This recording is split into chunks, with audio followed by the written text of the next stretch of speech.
Utopia.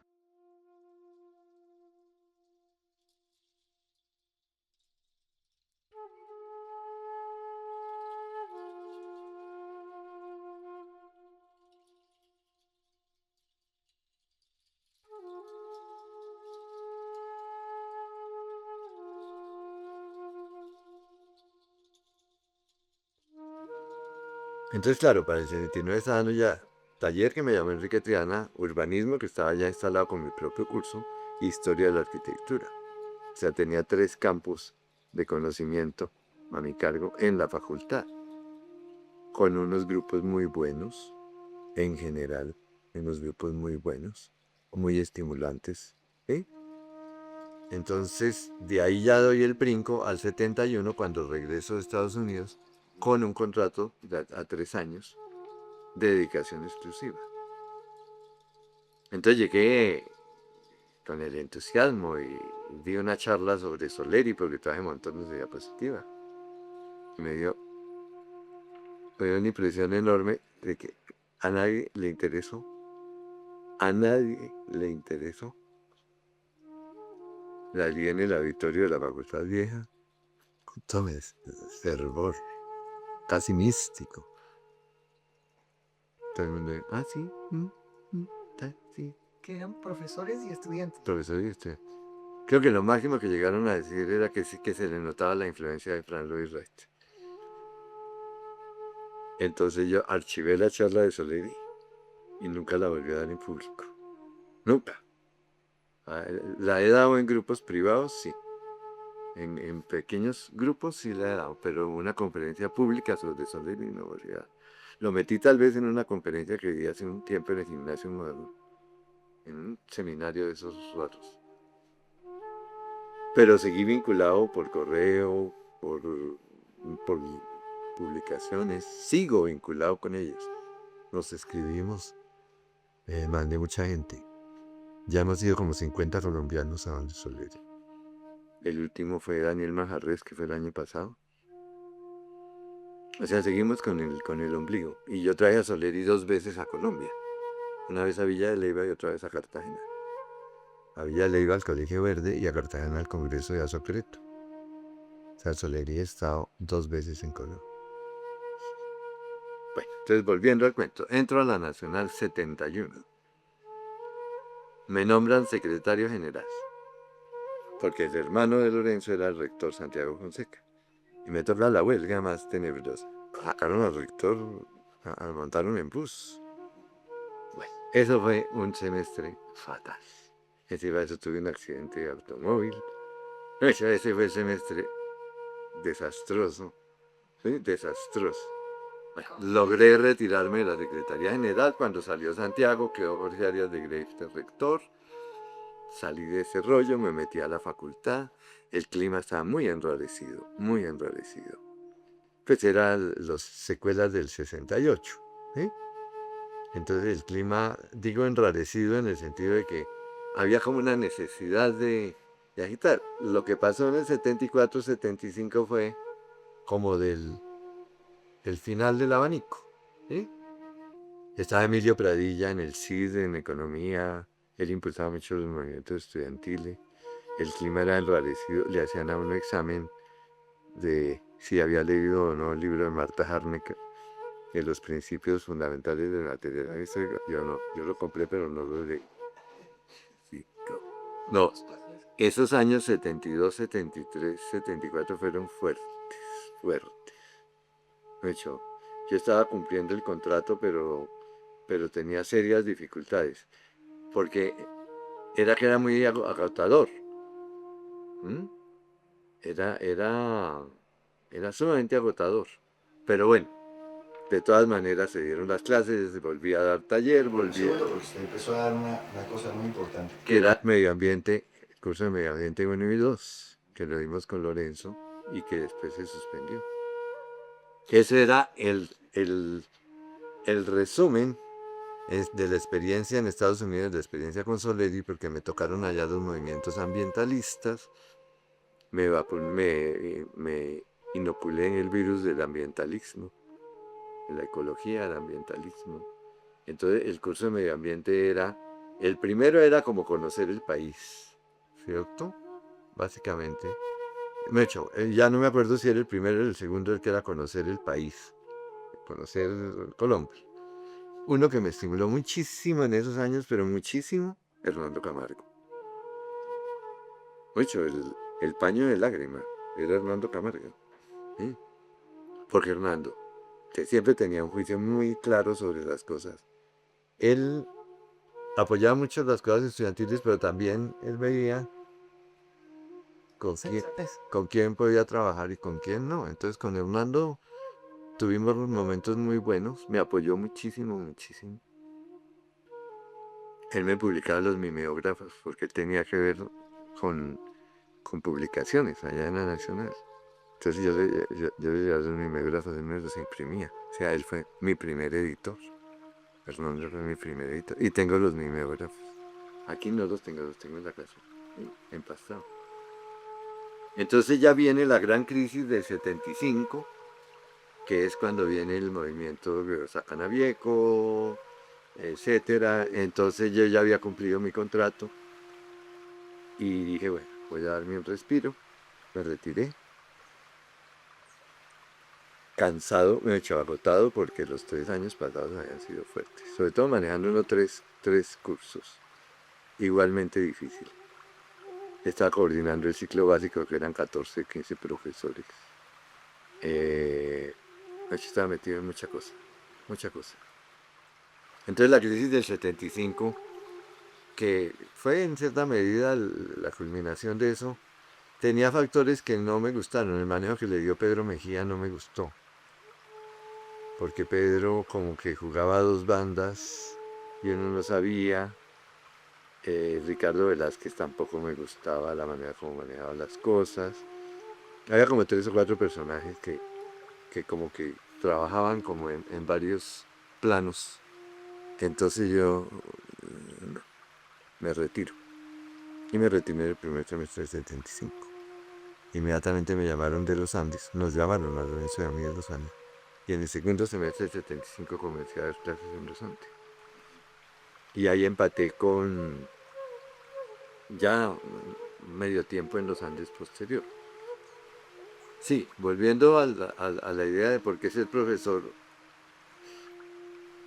yo lo que más resentí en la enseñanza fue la enseñanza del taller. Y por eso cuando me llamaron a dar clases de taller me entusiasmé mucho por la idea de mejorar la enseñanza del taller. Por eso nos metimos después con los métodos de diseño. Nos metimos con las novedades que traían Andrés Orrantia y Lorenzo de Londres, la que yo traía de Estados Unidos. Yo había estado con Christopher Alexander 2 veces. De hecho, veníamos llenos de nuevas ideas. Y nosotros creíamos en ese momento que los métodos de diseño eran un buen instrumento para enseñar, para introducir al estudiante en su carrera de arquitectura. Los pusimos en práctica en el ciclo básico. Todo con la idea de hacer menos traumático el ingreso a la carrera y lo que llamaría ya hoy en mi terminología actual la introducción al mundo de la arquitectura. Entonces, por una parte quería en el área de proyectos tener como esa misión. Pero en las otras áreas ya era por interés personal. La historia me fascinaba. Desde la época de estudiante, para mí el estudio de la historia fue un placer. La teoría no la vi, porque a mí no me tocó teoría. Y hay otra frase que digo yo mucho, que cuando yo estaba en el Simba, terminando el Simba, me encontré con Rogelio Salmona en la Universidad Nacional y me dijo, bueno, ¿usted qué está haciendo? Y le dije, no, mire, yo voy a dar clases en la facultad. Y me dijo, ¿por qué no se dedica usted a la historia y la teoría? Usted es bueno para eso. Entonces yo le tomo mucho el pelo a Rogelio, que le digo, mire, usted fue el que me causó, usted fue el que me dijo. Yo lo único que hice fue seguir instrucción. Y en realidad el trabajo de la historia y la teoría me apasionó. Cuando me llamaron a dar historia de la arquitectura me dieron el curso 3, que era Renacimiento y Barroco. Yo no estaba preparado, obviamente. Me metí a cursos de historia en ciencias humanas, con Darío Mesa.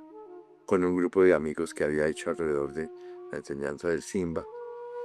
Entonces, trabajé, pues, estudié con los libros que me prestaba Darío Fajardo, que me prestaba José Fernando Pineda, que me prestaba o que me sugería Darío Mesa o el mismo Roberto Pineda.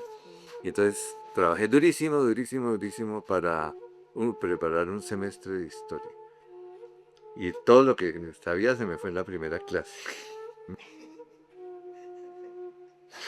Me quedaban 15, 30, eran 2 clases semanales. No me pasa que- Pero hicimos un grupo estupendo, estupendo. La diapoteca de la facultad era muy buena. Tenía uno muy buen apoyo de imagen. Era el arte, era la arquitectura, la ciudad. Tengo los programas. Fueron unas cosas apasionantes. Y con el maestro Fabio González Zuleta, que era el director del conservatorio, compositor, se nos ocurrió hacer un curso del barroco en arquitectura y música, un curso de vacación, que fue excelente. Pues para mí fue excelente en el sentido de que le aprendí a Fabio un montón de cosas. ¿Eh? Y el barroco era un tema que me encantaba. Entonces, todos eran como lunas de miel así, antes del viaje a Estados Unidos. Entonces, después del viaje a Estados Unidos ya era como un matrimonio a punto de reventar. ¿Sí? Y a la hora de la verdad reventó, me fui para los Andes, comencé a trabajar en investigación. La salida me sirvió mucho. Me sirvió mucho porque me puso en, en el trabajo de conseguir trabajo. La dedicación exclusiva de la Nacional era muy cómoda. Pues uno te recibía su sueldo mensual, trabajaba mucho, pero era cómoda. Cuando me salí de la Nacional, con Lorenzo, comenzamos a buscar trabajo en investigación. Ahí fue donde tocó patalear. Entonces la primera investigación que hicimos en los Andes fue lenguaje y métodos en la arquitectura, para no perder la experiencia de lo que habíamos hecho con el ciclo básico de la Nacional. Y la segunda fue arquitectura rural en Colombia, arquitectura de la vivienda rural en Colombia. No teníamos un peso, mamá nos daba almuerzo, comida y onces, trabajábamos en mi casa por las tardes, íbamos a clase por las mañanas y, y ya en el 77 se organizó la exposición Aspectos de la Arquitectura Contemporánea en Colombia en el Colombo Americano. Y comenzamos a hacer ya los trabajos en serio de vivienda rural y lenguaje y métodos en la arquitectura que se publicó en el 78 en escala. Si no estoy mal, la fecha fue 78. Sí, debió ser 78 que salió un número de escala dedicado al lenguaje y métodos en la arquitectura, que era muy experimental en el sentido de que se aplicó lo que dice, lo que llama Silvia el síndrome de la muerte inmediata, que es que teníamos que poner todo lo que sabíamos en una publicación. Entonces salió muy divertida, por cierto, es muy divertida la revista Escala, pero salió, como dicen, llena de posibles equivocaciones. Pero yo había publicado, cuando me retiré de la Nacional en el 76, cogí los manuscritos que había preparado para el curso de medio ambiente y hice un manuscrito que se llamó Habitabilidad. Llamé a David Serna, a quien conocía por motivos de publicación de la revista Escala y todo. Le dije, David, mira, tengo un manuscrito, ¿te interesa? Me dijo, sí, tráigamelo. Y dijo, mira, yo tengo una máquina que levanta las galeras, en ese momento se levantaban las galeras que eran como unas tiras. Ven y levantamos tu texto. Entonces levantó el texto, después dijo, bueno, ¿por qué no le ponemos imágenes? Entonces le pusimos imágenes. Bueno, ¿por qué formato le ponemos? Un formato cuadrado. Bueno, entonces lo publicó. Lo publicó, fue el primer libro de la serie de Escala, de la serie de libros de Escala. Ya está agotado, yo no tengo copias. Yo me quedé sin copias de Habitabilidad. Lo he vuelto a leer a través de fotocopias. No me da pena. No me avergüenzo. No me avergüenzo, pero sí creo que hay cosas que se pudieron, afortunadamente, a lo largo del tiempo mejorar. ¿Sí? Pero era un poco el sancocho mental entre Soler y la ecología, Latinoamérica, la misma cuestión de las revueltas estudiantiles. De hecho, era el sancocho que tenía en la cabeza y salgamos de ese sancocho y salimos de una vez por todas del sancocho. Ay, me esperas de ya. Sí.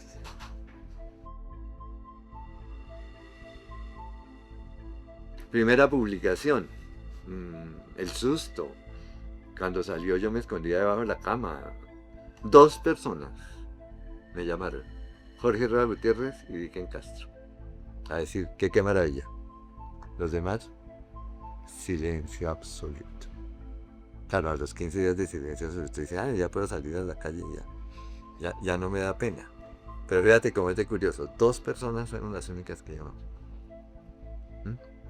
Cosa que le agradecí toda la vida a Dicken, como muchas cosas que tengo que agradecerle. Y a Jorge Rueda, que también lamentablemente falleció.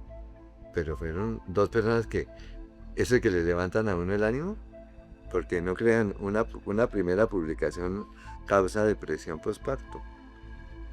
Eso es inevitable. Mucho, se siente uno expuesto, vulnerable, de todo. Entonces la segunda fue lenguaje y métodos, que yo tenía pues un poco más de cancha. No, perdón, la segunda fue aspectos de la arquitectura contemporánea en Colombia, el Colombo americano. Y la tercera sí fue lenguaje y métodos. Pero entonces en ese momento estábamos muy encarretados con el tema de vivienda rural. Habíamos quedado muy amigos del grupo de Jorge Caballero, de Claudia Burgos, de Pedro Urbano, que habían sido nuestros primeros alumnos de medio ambiente.